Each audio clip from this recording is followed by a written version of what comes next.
मैसूरी शहर के कोने में बसा एक हॉस्टल, बॉयज़ हॉस्टल। वहाँ की कई कहानियाँ फेमस है। वहाँ के बच्चों की मस्ती, धूम धड़ाका और साथ में अंधेरा होने के बाद उनकी कुछ ऐसी कहानियाँ, स्पेशली रूम 204।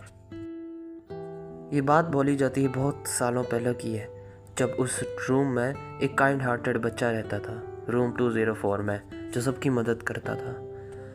एक रात बहुत तेज़ बारिश हो रही थी और साथ में लैंडस्लाइड भी हो गई थी। उस लैंडस्लाइड के चक्कर में 2 बच्चे वहाँ फंस गए थे। वहाँ पे कोई बचाने नहीं आया, पुलिस भी टाइम पे नहीं पहुँच पा रही थी। मगर आर्यन उस समय उन बच्चों को बचाता है, मगर जैसे ही वो निकलने लगता है उसके ऊपर एक बड़ा सा पत्थर आगे गिर जाता है। ऐसा लोगों का मानना है। ऐसा आज तक किसी ने उस सोल को देखा नहीं है, बस महसूस किया है। द गुड सोल नाम दिया उसको।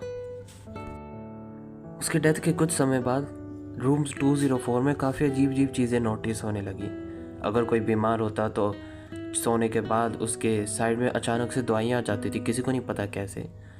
अगर उसके कपड़े फटे हो तो फिर उसके कपड़े सिल जाते थे। अगर बुक्स इधर उधर बिखरी हुई है तो बुक्स एक जगह सही हो जाती थी। किसी को पता भी नहीं चलता था ये सब कब हुआ, कौन ला के रख गया।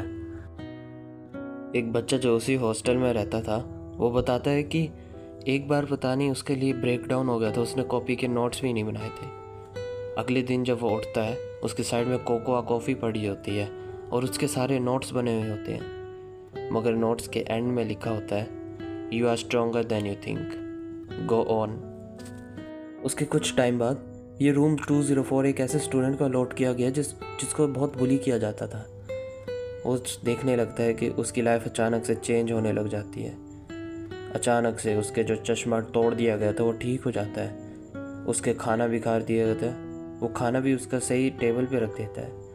और एक बार उसका ब्रेक डाउन हुआ था, जब वो अचानक से बेड में रो रहा था तो उसको हल्की सी आवाज़ आती है और ऐसा लगता है जैसे उसकी माँ उसके साथ हो। तब से वो हर दिन वहाँ पे एक बिस्किट और एक दूध का गिलास छोड़ देता है थैंक यू के लिए, क्योंकि अब उसकी ज़िंदगी बदल चुकी थी। और जब भी वो वापस आता था तो दूध का गिलास खाली और बिस्किट भी वहाँ से गायब होते थे। वो जाने से पहले उसने थैंक यू नोट ज़रूर छोड़ा था। वो स्टूडेंट बताता है कि वो कहानी सुनाता है लोगों को कि वहाँ पे अगर आप जाओ तो डरना नहीं है, वो आपका साथ देगा। वो बहुत ही काइंड आत्मा है। आपको बस उसे जाने से पहले एक थैंक यू नोट दे देना, क्योंकि वो वही चाहता है, दूसरों की मदद करना। उसके बाद से कॉलेज में वो रूम कभी खाली नहीं छोड़ा जाता, किसी न किसी को अलॉट किया जाता है। और अगर जब कोई बच्चा ना हो उस रूम में तो हमेशा कोई ना कोई ऐसा होता है जो उस रूम के देखभाल करे, वहाँ पे बिस्किट और दूध छोड़े। अगर मान लो आपको वो रूम मिल जाए कभी फ्यूचर में, तो ध्यान रखना, थैंक यू नोट ज़रूर छोड़ना।